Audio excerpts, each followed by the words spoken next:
BJP के वफ्द ने अयोध्या का किया दौरा, गैंगरेप मुतासिरा और उसके अहले खाना से की मुलाकात। कहा, पीडीए की बात करने वाले अखिलेश की पार्टी को नहीं नजर आता मुतासिरा का दर्द, डीएनए टेस्ट की कर रहे हैं बात। राज्यसभा के मेंबरान पार्लियामेंट बाबूराम निषाद और नरेंद्र कैशप पार्टी क़यादत को पेश करेंगे रिपोर्ट। मरकजी वजीर दाखिला अमित शाह ने चंडीगढ़ में 3 नए फौजदारी कवानीन के लिए ई एविडेंस, ई समन, न्याय सेतु और न्याय शुरूती एप्लीकेशंस का किया आगाज। नए कानून को बताया शहरियों पर मरकूज। कहा, नए कवानीन 21वीं सदी में इंसाफ को बनाएंगे यकीनी। मरकजी वजीर दाखिला ने चंडीगढ़ के मनी माजरा में वाटर सप्लाई स्कीम का किया इफ्तिताह। इस स्कीम से 1 लाख आबादी को होगा फायदा। कहा, मोदी हुकूमत ने गुज़श्ता 10 सालों में चंडीगढ़ की तरक्की के लिए 30,000 करोड़ से ज्यादा रुपए किए हैं खर्च।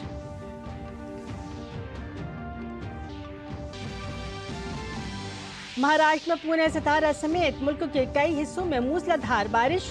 जम्मू कश्मीर में बादल फटने से श्रीनगर हाईवे बंद। हिमाचल प्रदेश के मुतासरा इलाके समीज में बचाव काम तेज।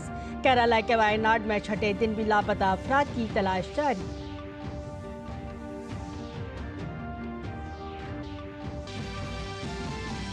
और खेल में भारतीय मर्दों की हॉकी टीम ने पेरिस ओलंपिक्स के लिए किया क्वालिफाई। बरतानवी टीम को पेनाल्टी शूट आउट में 4-2 से दी शिकस्त। 75 किलोग्राम के जुमरे की boxer Lovlina Borgohain quarter final में हारी।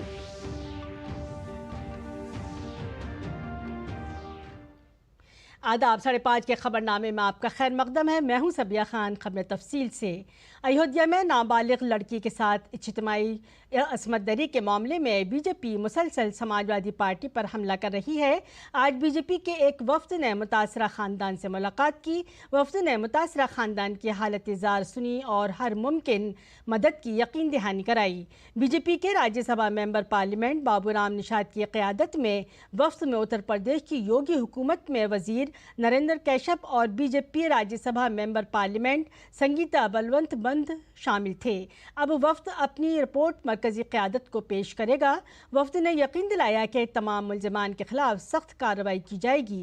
काबिल ज़िक्र है कि इस मामले में मरकजी मुल्ज़िम समाजवादी पार्टी लीडर मुईद है। बीजेपी के वफ्द ने समाजवादी पार्टी पर तनकीद की और इल्ज़ाम लगाया कि वो मुल्ज़िमों को बचाने की कोशिश कर रही है।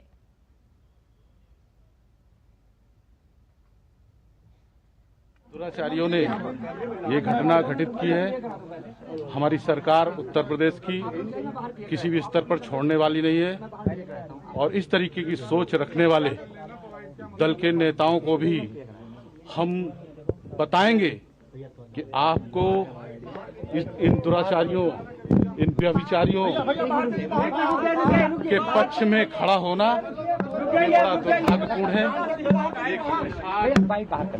कन्या की आवाज, उसका दर्द इनको सुनाई नहीं पड़ा। डीएनए की जांच की बात की है अखिलेश यादव जी ने। अखिलेश यादव जी पीडीए की बात करते हो और ये मछुआरे समाज की बेटी का दर्द आपको नहीं दिखाई सुनाई पड़ा। गरीब और बेवा जो असहाय है उसकी पीड़ा आपको नहीं समझ में आई है। किस तरीके से उस दुराचारी के बारे में जो बात की है, उसने इस गांव में और भी ऐसी तमाम घटनाएं घटित की हैं, लेकिन बाहुबल और धनबल के आधार पर उनको छिपाने का काम किया है। इन ऐसे सब दुर्दांत अपराधियों को, दुराचारियों को हम नकाब करने का काम करेंगे और जो इस तरीके की घटनाओं में लिप्त हैं, सरकार उन पे अंततः कार्रवाई ऐसी करेगी कि उनको कई पीढ़ियां याद रखेगी। हम प्रदेश की जनता को और बच्ची के परिवारजनों को आश्वस्त करना चाहते हैं कि मोदी और योगी की सरकार में ऐसे दुर्दांत अपराधियों को मिट्टी में मिलाने में हमारी सरकार कोई कमी नहीं छोड़ेगी। प्रदेश की जनता को सुरक्षा देना हमारा दायित्व है। अगर समाज की बच्चियों पर कुछ अपराधी ये सोचें कि वो समाजवादी पार्टी के नेता हैं, उन्हें खुला मौका ये अपराध करने का मिलेगा, तो ऐसा वो गलतफहमी दिमाग में ना पाले। अरे समाजवादी पार्टी का नेता घोषित है और अभी तक समाजवादी पार्टी की ओर से उस अपराधी के खिलाफ कोई कार्रवाई नहीं हुई। डीएनए की मांग कर दी गई, जांच की मांग कर दी गई, अपराधियों के बचाव की रणनीति चल रही है। अरे समाजवादियों, शर्म करो। ये 12 साल की निषाद बच्ची अबोध है, कितनी उम्र है उसकी, उसके साथ दुराचार हुआ है, वो परमानेंट है। हमारी सरकार ने, मुख्यमंत्री जी ने, प्रधान साहब ने गंभीरता से लिया है और निश्चित करेंगे पूरी जांच करके कि और क्या क्या कार्रवाई इन अपराधियों के खिलाफ की जानी है। कोई भी कार्रवाई ऐसी नहीं होगी जिनके खिलाफ ना करें। दुर्दांत अपराधियों को सजा दिलाकर ही दम लेंगे। मंत्री जी कहिए। जैसे ही यह संज्ञान में आया, योगी बाबा जी ने अपने सुशासन को दिखाते हुए अपराधियों पर कार्रवाई किया और अभी हम लोग पीड़ित परिवार से भारतीय जनता पार्टी का प्रतिनिधि मंडल मिला है और माता जी को यह आश्वासन दिया है कि कहीं भी किसी से भी डरने की जरूरत नहीं है, क्योंकि यदि प्रदेश में योगी बाबा है तो देश में मोदी जैसा प्रधानमंत्री हैं और उनके राज में कोई भी किसी से भी डरने की जरूरत नहीं है। आप खुल के अपनी बात कहिए। मरकजी वजीर दाखिला अमित शाह ने आज चंडीगढ़ को कई तोहफे दिए। उन्होंने मनी मांजरा वाटर सप्लाई प्रोजेक्ट का आगाज़ किया। इस प्रोजेक्ट से मनी मांजरा के मकीनों को न सिर्फ 24 घंटे पानी की फ्राहमी होगी, बल्कि आलूदा पानी का मसला भी हल हो जाएगा। इसके अलावा वजीर दाखिला ने 3 नए फौजदारी कवानीन के लिए कई इक़दामात का आगाज़ किया। 3 नए फौजदारी कवानीन के लिए ई साक्ष्य, ई समन, न्याय सेतु और न्याय श्रुति के इस्तेमाल का आगाज़ शामिल है। 130 करोड़ संकल्पवान लोग भारत को विकसित भारत बनाने के लिए कटिबद्ध है और आज इसके सैकड़ों, हजारों, करोड़ों कामों की लड़ी में एक बहुत अच्छा काम चंडीगढ़ यूटी में हुआ है। 1 लाख लोगों को, जो हमारे शरीर का महत्वपूर्ण हिस्सा पानी होता है, वो शुद्ध पानी देने का उनको मैं आज यहाँ विश्वास दिलाकर जाता हूँ। आप विश्वास करिएगा, किसी को मिनरल वाटर लेने की जरूरत नहीं है। ये पानी अपने आप में ही इतना शुद्ध है। चंडीगढ़ के दौरे पर गए मरकजी वजीर दाखिला अमित शाह ने अपोजिशन को निशाना बनाते हुए कहा कि 3 बार हिमायत मिलने के बाद मुस्तकबिल में भी सिर्फ एनडीए की हुकूमत बनेगी और कांग्रेस को मुस्तकबिल में भी अपोजिशन में बैठने की तैयारी कर लेनी चाहिए। उनको ये मालूम नहीं है कि 3 चुनाव में कांग्रेस को जितनी सीटें मिली, उससे ज्यादा सीटें बीजेपी इस चुनाव में जीती। ये इनको मालूम नहीं है। और उनके पूरे गठबंधन की टोटल जितनी सीटें हैं, अकेली एनडीए के एक ही दल बीजेपी की इनसे ज्यादा सीटें हैं। मैं ये लोग जो अस्थिरता फैलाना चाहते हैं, वो बार बार कहते हैं कि ये सरकार चलने वाली नहीं है। मैं उनको एक विश्वास दिलाने आया हूं, उनको, विपक्ष के मित्रों को, जनता को तो भरोसा है ही।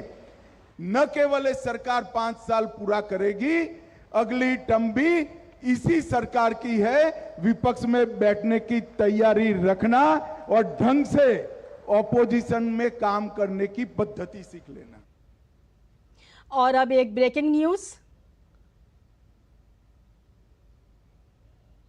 बांग्लादेश में एहतजाजी मुजाहिरा हो रहा है। तशद्दुद के बाद गैर मुअय्यना मुद्दत के लिए शाम 6 बजे से कर्फ्यू नाफिज कर दिया गया है।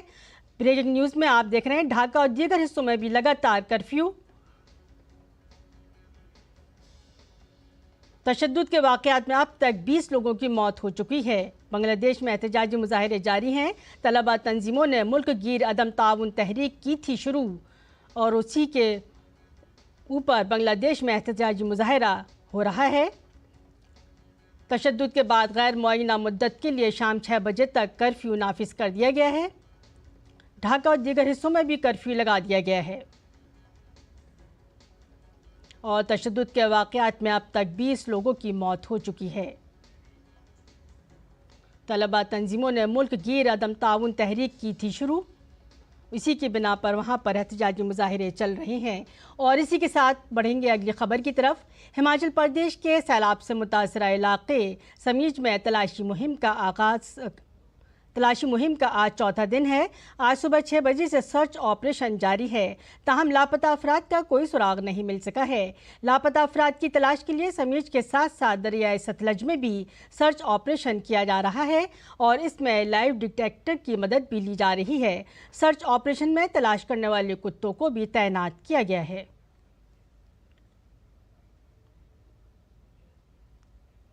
स्पेशली एक युद्ध स्तर पर काम करेंगे, जिसमें जेसीबी भी हमारे पास अभी जो कल की इन्फॉर्मेशन है 5 जेसीबी यहाँ पहुँच चुके हैं और सब टास्क फोर्स को जो अलग अलग काम दे दिया गया। आज भी कौन आदमी कहाँ कर, आज सुबह 7 बजे का टाइम था तो सभी 7 बजे जो है मतलब पहुँच चुके हैं।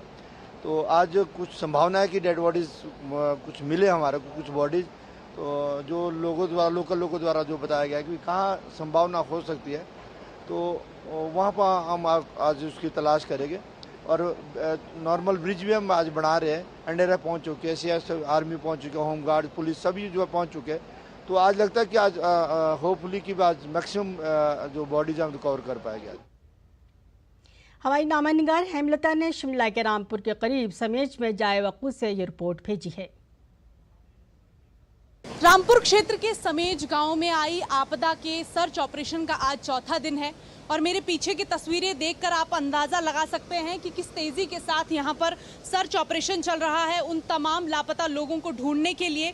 और इस वक्त समेज गांव के उस छोर पर काम चल रहा है जहां पर कभी घाटी का पुल हुआ करता था और जिस पुल से इस घाटी को क्रॉस करने के लिए इस्तेमाल किया जाता था। और इस वक्त ये तमाम तस्वीरें आप देख पा रहे हैं समेज क्षेत्र की, जहां पर 31 तारीख की रात को बाढ़ ने सब कुछ तहस नहस कर दिया था। लेकिन अगर हम बात करें अन्य क्षेत्रों की तो ना केवल समेज बल्कि समेज के साथ जो पहाड़ी आपको नजर आ रही है उस पहाड़ी पर बसे 3 गांवों का संपर्क पूरी तरह से कट गया है बाहरी दुनिया से, क्योंकि ये एकमात्र ऐसा पुल था जिस पुल से लोग शहर की तरफ आना जाना किया करते थे। अब ये पुल नहीं रहा है तो लोगों को परेशानियों का सामना करना पड़ रहा है।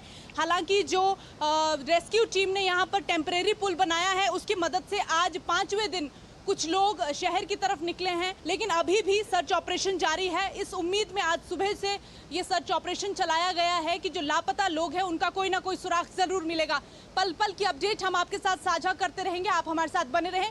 कैमरा पर्सन ऋषिपाल के साथ हेमलता शर्मा, डीडी न्यूज शिमला। केरला के वायनाड जिले में लैंडस्लाइडिंग के बाद फौज आज मुसलसल छठे दिन राहत और बचाव कामों में मसरूफ है।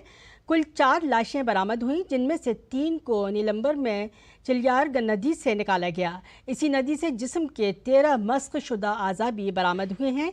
सरकारी आदादोशुमार के मुताबिक मरने वालों की तादाद 219 हो गई है। दरिया चिलियार में तलाश का काम आखिरी मराहिल में है। इसके अलावा दरिया में 2 मकामात पर तलाश जारी है। दरियासना काबीना की ज़ैली कमेटी ने इमदादी कार्रवाइयों के पेश नज़र लोगों से डार्क टूरिज़्म से गुरेज करने की अपील की है। डार्क टूरिज़्म ऐसे इलाकों की सियाहत है जहां जान जाने का खतरा है। रियासती महकमा सेहत ने मुतासरा इलाकों में बच्चों की जहनी सेहत को बरकरार रखने के लिए 137 काउंसलरों को तैनात किया है। मटकनी और चोरमाला में सेहत के मराकज़ कायम किए गए हैं। चालियार नदी से मुत्तसिल जंगलाती इलाकों और नदी के किनारों में लाशों की तलाश के लिए अहलकारों को तैनात किया गया है। वायनाड लैंडस्लाइड के 6 दिन बाद भी लापता अफराद की तलाश जारी है। वायनाड में सूरत हाल कैसी है, इस सिलसिले में डीडी न्यूज़ के नुमाइंदे नीरज सिंह ने ग्राउंड जीरो से रेस्क्यू ऑपरेशन के काम का जायजा लिया। आपदा का आज 6वां दिन है, लेकिन उसके बावजूद भी कई सारे लोग अभी भी मिसिंग हैं, जिन्हें खोजने के लिए दिन रात रेस्क्यू ऑपरेशन चलाया जा रहा है। आप देखें कि 5-5, 6-6 फीट तक जो मलबा है वो यहाँ पर मौजूद है। घरों के अंदर घुस गया है मलबा, घरों के सामने। यहाँ अगर आप देखें तो जो एनडीआरएफ के लोग हैं वो यहाँ रेस्क्यू कर रहे हैं और डॉग स्क्वाड की एक टीम यहाँ पर आई थी और उस डॉग स्क्वाड की टीम ने कुछ दिशा निर्देश दिए थे, कुछ संकेत दिए थे कि यहाँ पर ह्यूमन बॉडी हो सकती है और उसी को खोजने के लिए यहाँ देखें कि एनडीआरएफ के जो लोग हैं वो यहाँ रेस्क्यू कर रहे हैं। जेसीबी के साथ मलबे को हटाने की जो कोशिश है वो की जा रही है। इसी नदी के आसपास बड़ी संख्या में जो डेड बॉडी हैं वो भी निकली थी। कल भी कुछ बॉडी पार्ट और डेड बॉडी बरामद हुई थी। उसके बाद भी लगातार यहाँ पर जो रेस्क्यू ऑपरेशन है वो चल रहा है। जो सबसे ज़्यादा असर है वो यहाँ देखने को मिला था। ये पूरा टी स्टेट है और यहाँ पर भी बड़ी संख्या में जो पश्चिम बंगाल और असम के जो मजदूर हैं वो यहाँ पर काम करते हैं और उनमें भी एक बड़ी संख्या है जो लोगों की मिसिंग है। उन्हें खोजने का जो काम है वो चल रहा है। यही वो बैली ब्रिज है जिसके थ्रू चुरलमाला से लेकर मुंडकई के बीच में जो डिस्कनेक्ट हो गया था उस कनेक्ट को बहाल किया है। आप देखें कि ये ड्रोन है, ड्रोन के माध्यम से भी इस पूरे इलाके को सर्च किया जा रहा है कि कहीं कोई व्यक्ति तो फंसा नहीं है, कहीं कोई डेड बॉडी तो वहाँ पर मौजूद नहीं है। इस तरीके से जो ऑपरेशन है वो लगातार यहाँ पर किया जा रहा है। कैमरामैन मोहित उइके के साथ नीरज सिंह, ग्राउंड जीरो, वायनाड। मध्य प्रदेश के सागर जिले के शाहपुर में दीवार गिरने से 9 बच्चों की मौत हो गई। वाक़या उस वक्त पेश आया जब बारिश के बायस खस्ता हाल मकान की दीवार गिर गई। हादसे में 2 बच्चे जख्मी भी हुए। तमाम जख्मियों को मलबे से निकाल लिया गया है। मालूमात के मुताबिक घर के करीब वाक़ हरदोल मंदिर के अहाते में शिवलिंग बनाने और भागवत कथा का एहतमाम किया जा रहा था। शिवलिंग बनाने के लिए बच्चों की बड़ी तादाद वहाँ पहुँची थी। वाक़े में हलाक होने वालों में ज़्यादातर बच्चे बताए जाते हैं। वाक़े की इत्तला मिलते ही पुलिस इंतजामिया मौके पर पहुंच गई और राहत बचाव का काम शुरू कर दिया। इमदादी कारकुनों ने जख्मियों को मलबे से निकालकर अस्पताल में दाखिल कराया। पुलिस के साथ साथ सिटी काउंसिल के अहलकारों और आम लोगों ने भी राहत और बचाव ऑपरेशन में मदद की। वज़ीर आला मोहन यादव ने हादसे पर अफसोस का इजहार किया है। उन्होंने ज़िलाई इंतजामिया को ज़ख्मी बच्चों के मुनासिब इलाज की हिदायत की है। वज़ीर आला ने हलाक होने वाले बच्चों के लवाहिकीन को 4-4 लाख रुपए की इमदाद का भी ऐलान किया।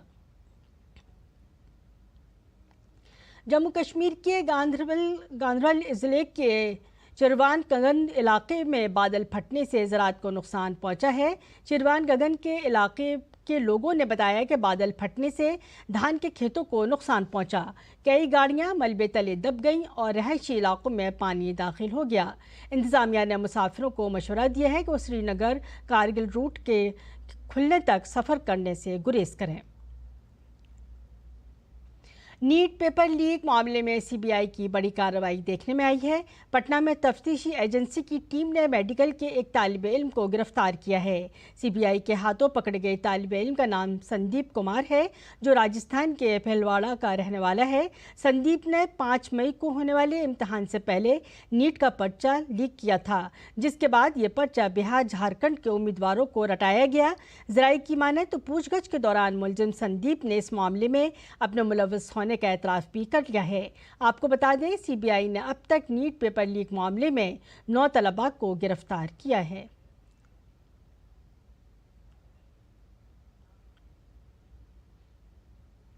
दिल्ली के लेफ्टिनेंट गवर्नर वीके सक्सेना ने पानी भरने और पानी की निकासी के इंतजाम के सिलसिले में आज दिल्ली में कई मकामात का मुआयना किया।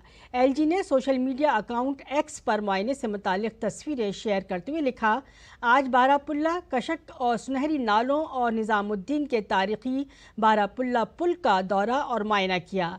एलजी ने कहा कि ज़मीनी हकीकत खौफनाक और शर्मनाक है। उन्होंने कहा कि सैलाब को कम करने के लिए पानी के हमवार बहाव को यकीनी बनाने की खातिर फौरी इस्लाही इक़दामात की ज़रूरत है। मकबूल डांसर यामिनी कृष्णमूर्ति के इंतकाल पर गम का इजहार करते हुए वज़ीर आज़म नरेंद्र मोदी ने सोशल मीडिया प्लेटफॉर्म एक्स पर लिखा, हिंदुस्तानी क्लासिकी रक़्स में उनकी अज़मत और लगन ने नस्लों को मुतासिर किया है और हमारे सकाफ़ती मंजरनामे पर अनमिट नक़ूश छोड़े हैं। उन्होंने हमारे विरसे को अज़मत बख्शने के लिए बहुत कुछ किया है। उनके अहले खाना और मद्दाहों से मेरी ताज़ियत, खुदा उनको सुकून दे। स्कूल बैग्स का बोझ कम करने के बाद अब वज़ारत तालीम ने साल में 10 दिन बग़ैर स्कूल बैग के बच्चों को स्कूल भेजने का इक़दाम किया है। वज़ारत ने इस सिलसिले में रहनुमा खतूत भी जारी किए हैं, जिसमें 6ठी जमात से 8वीं जमात तक पढ़ने वाले बच्चों को बैग लेस डे के दौरान उनकी शख्सियत और महारत की नशोनुमा से मुताल्लिक़ सरगर्मियों में शामिल किया जाएगा। इस इक़दाम का मकसद बच्चों को पढ़ाई के बोझ से निजात दिलाना और उन्हें ज़िंदगी की मुख्तलिफ सलाहियतों से रूशनास कराना है। योगा की मशक कर रहे ये तलबा हैं दिल्ली के गोल मार्केट में वाक़े पीएम श्री केंद्रीय विद्यालय के।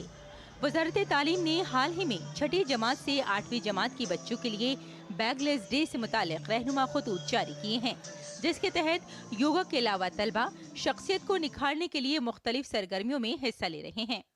कौमी तालीमी पॉलिसी 2020 की सिफारिशात की बुनियाद पर वजारत तालीम ने स्कूलों के लिए ये रहनुमा खतूत जारी किए हैं, जिनका मकसद तलबा पर किताबों के बोझ को कम करके एक पुरलुत्फ अमली और दबाव से पाक तालीमी माहौल पैदा करना है। इसके मुताबिक 6ठी से 8वीं जमात के तलबा को 10 दिन तक बगैर बैग के स्कूल जाना होगा। इस दौरान वो शख्सियत और हुनर की नशोनुमा से मुतालिक मुख्तलिफ तख्लीकी सरगर्मियों में हिस्सा लेंगे। Idea behind this concept is to reduce the boundaries between the bookish knowledge and application of the knowledge. So it will also lead to the exposure of children to different multi-skill activities like carpentry, games, music, dance, art and craft, different hobbies. किताबों से निकल बच्चों को जीने का ढंग सिखाना है, कुदरत के रंग से इन्हें अपना इंद्रधनुष बनाना है, फूलों की डाली कलम हो, तख्ती धरती माता हो, विशाल अंबर में राज छुपे हैं, ये इन्हें समझाना है। तालिबे इल्मों को जिंदगी की मुख्तलिफ महारतों से आगाह करने के मकसद से NCERT ने 10 दिन के बैगलेस मुद्दत से मुतालिक रहनुमा खतूत तैयार किए हैं। इन दिनों के दौरान असातिज़ा तलबा के लिए मुख्तलिफ इंडोर और आउटडोर सरगर्मियों का एहतमाम करेंगे।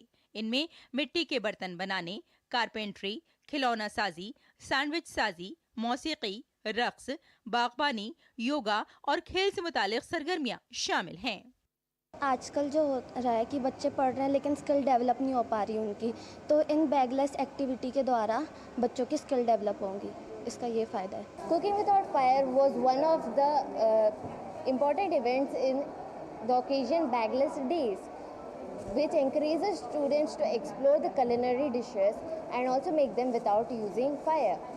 It fostering creativity and teamwork. कुछ लोग ज़्यादा पढ़ाई को लेके स्ट्रेस फील करते हैं, तो इसमें जैसे प्राणायाम बहुत हैं और इसमें मेडिटेशन भी बहुत है और इससे हमारी लाइफ को एक तरह से एक और हॉबी मिल सकती है। ये एक्चुअली हमारे प्रेशर को कम करता है और स्ट्रेस कम करता है, इससे हमारी पढ़ाई में भी फ़ायदा होता है। जितना अच्छा माइंड रहेगा उतना आप अच्छा पढ़ोगे, तो वैसे ही होता है और फिर आप दूसरे चीज़ों में भी पार्टिसिपेट करते हो, आपका स्किल डेवलपमेंट होता है।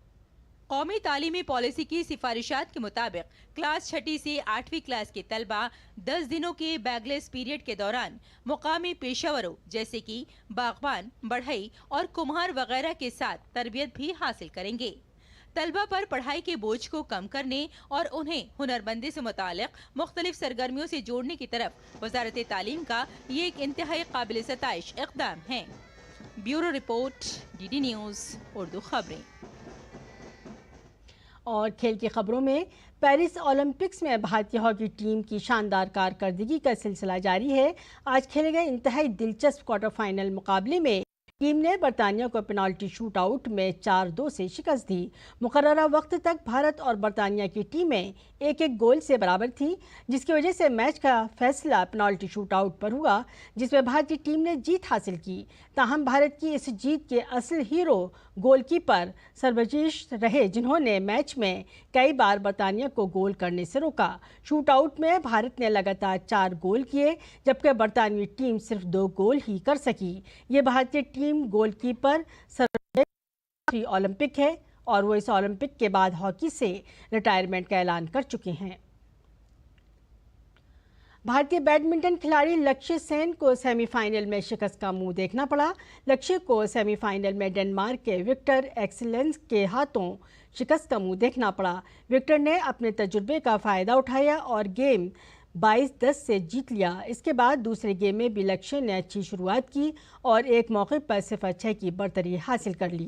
ताहम इसके बाद विक्टर ने एक बार फिर जारहाना अंदाज में खेलते हुए बराबरी की और फिर दूसरा गेम भी जीतकर मैच 21-14, 22-20 से जीतकर फाइनल में जगह बना ली। अब पीर को लक्ष्य कांसे के तमगे के लिए मुकाबला करेंगे। उनका मुकाबला मलेशिया की लीजिया से होगा। और बॉक्सिंग में टोक्यो ओलंपिक्स में कांस्य का तमगा जीतने वाली लवलीना बोरगोहेन क्वार्टर फाइनल में शिकस्त के बाद बाहर हो गईं। लवलीना को खवातीन के 75 किलोग्राम वजन के जुमरे में चीन की ली कियान के हाथों शिकस्त का मुंह देखना पड़ा। चीनी बॉक्सर ने ये मैच 4-1 से जीतकर सेमीफाइनल में जगह बना ली। लवलीना की शिकस्त के साथ ही बॉक्सिंग में भारत का मेडल का दावा खत्म हो गया है। भारत और श्रीलंका के दरमियान दूसरा एक रोज़ा मैच आज खेला जाएगा। ये मुकाबला कोलंबो में खेला जा रहा है। श्रीलंका ने पहले बल्लेबाजी करते हुए अब तक 7 विकेट पर 209 रन बना लिए हैं। दोनों टीमों के दरमियान 3 मैचों की सीरीज का पहला मुकाबला टाई रहा। टीम इंडिया की नज़र दूसरे एक रोज़ा मैच में जीत दर्ज करके सीरीज पर सबकत हासिल करने की होगी। और इसी के साथ 5:30 का बुलेटिन अपने अख्ताम को पहुंचा। इजाज़त दीजिए। आदाब।